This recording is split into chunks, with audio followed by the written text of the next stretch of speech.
फांसी से नीचे तो कोई, मृत्यु दंड से नीचे तो कोई सजा होती नहीं है ऐसे लोगों की। ये फांसी पे लटकाए जाने चाहिए और यही हमारी मांग है।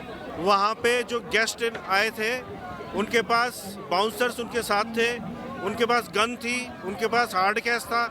ऐसे लोग उस दौरान वहाँ पे आए थे।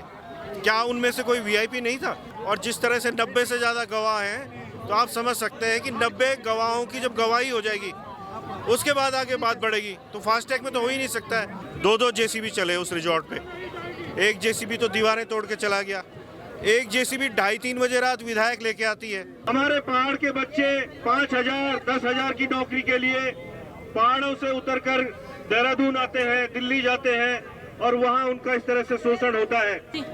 1 साल हो गया इस केस को। कोर्ट में किस तरह का प्रोग्रेस है? देखिए, कोर्ट में तो जो कोटद्वार में मुकदमा चल रहा है वहाँ पे गवाही चल रही है अभी।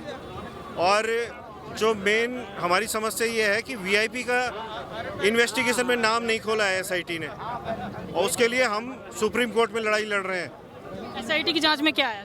एसआईटी की जांच में बहुत ज़्यादा कुछ नहीं है। एसआईटी केवल इतना कहती है कि इन लोगों ने अपना जो उनके रिजॉर्ट की बदनामी होने वाली थी उससे बचने के लिए उसकी हत्या की है, और ये अभियुक्तों का कहना है। और जितना अभियुक्त कह रहे हैं उससे 1 इंच भी आगे इनकी जांच नहीं बढ़ी है। अच्छा, जो अभी भी वीआईपी का नाम सामने नहीं आया है, और जो आपको लगता है कि सबूतों को मिटाने के लिए जल्दबाजी में बुलडोजर चलाया गया? देखिए, आप देख रहे हैं कि उस दिन 2-2 जेसीबी चले उस रिजॉर्ट पे। एक जेसीबी तो दीवारें तोड़ के चला गया, एक जेसीबी 2:30-3 बजे रात विधायक लेके आती है और उस कमरे को तोड़ती है, इंटेंशनली उस कमरे को तोड़ती है जिसमें अंकिता थी। तो क्या मकसद हो सकता है? तो जांच होनी चाहिए इसकी, और राज्य सरकार कभी जांच नहीं करवाएगी। वो नहीं चाहेगी कि कभी भी उनका विधायक जो है जेल के अंदर जाए। जब तक केंद्रीय जांच एजेंसी सीबीआई जांच नहीं करेगी तब तक ये पता नहीं चल पाएगा कि रेणु बिष्ट ने क्यों बुलडोजर चलवाया। क्या फास्ट ट्रैक कोर्ट में भी ले जाने की मांग की है? देखिए, फास्ट ट्रैक कोर्ट की तो बात ही मतलब बेमानी होती है। जब मुकदमा चलता है और जिस तरह से 90 से ज़्यादा गवाह हैं, तो आप समझ सकते हैं कि 90 गवाहों की जब गवाही हो जाएगी उसके बाद आगे बात बढ़ेगी। तो फास्ट ट्रैक में तो हो ही नहीं सकता है। और हर हफ्ते भी एक गवाही हो जाए तब भी गवाह पूरे नहीं होंगे साल भर में। तो वो तो हम कोई डिमांड बहुत ज़्यादा कुछ रिलेवेंट नहीं है। लेकिन जो उसकी बात कर रहे हैं हम कि वीआईपी को ढूंढा जाना चाहिए, उसके लिए सीबीआई जांच की प्रस्तुति मुख्यमंत्री कर सकते हैं, उन्हें करनी भी चाहिए। जिस हिसाब से जन आक्रोश है, मुख्यमंत्री जी को ये बात समझनी चाहिए और सीबीआई इन्वेस्टिगेशन के लिए गवाहों की जारी करने चाहिए। गवाहों की गवाही से कोई नई बात सामने आई है? बहुत सारी चीज़ें निकल के आई हैं। वहाँ पे लगातार अंकिता के साथ उसका हैरेसमेंट हो रहा था, ये सारे गवाह कह रहे हैं। वहाँ पे जो गेस्ट आए थे उनके पास बाउंसर्स उनके साथ थे, उनके पास गन थी, उनके पास हार्ड कैश था। ऐसे लोग उस दौरान वहाँ पे आए थे। क्या उनमें से कोई वीआईपी नहीं था? ये सारे गवाह कह रहे हैं। अगर ये जुर्म साबित हो जाता है तो कितनी सजा की मांग करेंगे आप? हम तो फांसी की मांग कर रहे हैं। फांसी से नीचे तो कोई, मृत्यु दंड से नीचे तो कोई सजा होती नहीं है ऐसे लोगों की। ये फांसी पे लटकाए जाने चाहिए और यही हमारी मांग है। पहाड़ी स्वाभिमान सेना के आह्वान पे यहाँ पे दूर दूर से पहुंचे हुए सभी भाई बहनों का मैं आभार प्रकट करता हूँ कि एक छोटे से नोटिस पे आप लोग काफी दूर दूर से यहाँ पे पहुंचे हुए हैं।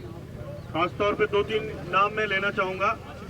भुवन मेहरा जी जो बेताल घाट से आए हैं, इनके लिए आप तालियां बजाएं। बेताल घाट यहाँ से करीब 350 किलोमीटर दूर, वहाँ से सुबह 4 बजे चले और खास इसी कार्यक्रम के लिए यहाँ पे पहुंचे हैं। आपका मैं हार्दिक आभार प्रकट करता हूँ कि इतनी दूर से आप यहाँ पे आए हुए हैं। और सभी जिनको मैं अभी यहाँ पे देख रहा हूँ, धीरे धीरे करके पहचानूंगा कि कौन कहाँ से आया हुआ है। सबका नाम भी नहीं ले पाऊंगा, लेकिन ये बात सबकी समझ में आ गई है कि आपके दिल में आज भी अंकिता जिंदा है। 1 साल बाद भी उतना ही दर्द है जो 1 साल पहले था। और इससे मुझे बड़ा सुकून सा हो रहा है कि जो कोर्ट में हम लड़ाई लड़ रहे हैं वो हम निश्चित रूप से जीतेंगे।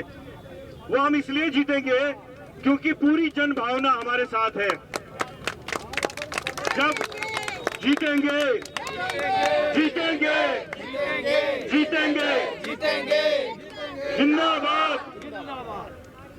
तो मैं आप सभी लोगों से निवेदन करना चाहता हूं कि जिस तरह से आज आप यहाँ पे एकजुट हुए हैं, ये लड़ाई यही नहीं थम जाती है। ये लड़ाई बहुत लंबी लड़ाई है। और वो बेटी जो 1 साल पहले हमें छोड़ के चली गई है, उसके कई कर्ज है हमारे ऊपर। हमने उसको एक ऐसा प्रदेश दिया जहां पे हमारे युवाओं के लिए रोजगार का संकट है। हमारे पहाड़ के बच्चे 5,000, 10,000 की नौकरी के लिए पहाड़ों से उतरकर देहरादून आते हैं, दिल्ली जाते हैं और वहां उनका इस तरह से शोषण होता है। इसके जिम्मेदार हम लोग हैं। हमने ऐसे राजनेता इस प्रदेश को दिए जो हमारे बच्चों को पहाड़ों में सुकून की रोटी तक नहीं दे पा रहे हैं। तो भाइयों बहनों, ये लड़ाई बहुत लंबी है और मैं आपसे निवेदन करूंगा कि जिस तरह से आज आप यहाँ पे पहुंचे हुए हैं, आपको आगे भी ऐसा ही एकजुट रहना है। बहुत सारी लड़ाइयां हैं। आप देख रहे होंगे कि यहाँ पे हमारे कुछ बेरोजगार साथी जो कि एकता विहार में बैठे हुए हैं, साल भर से बैठे हुए हैं, उनकी नहीं सुनी जाती। हमारे कई संगठन ऐसे हैं बेरोजगारों के जो लगातार धरना प्रदर्शन कर रहे हैं, लेकिन उनकी नहीं सुनी जाती। सरकार तभी उनकी सुनेगी, आपके बच्चों को न्याय तभी मिलेगा जब हम लोग एकजुट रहेंगे।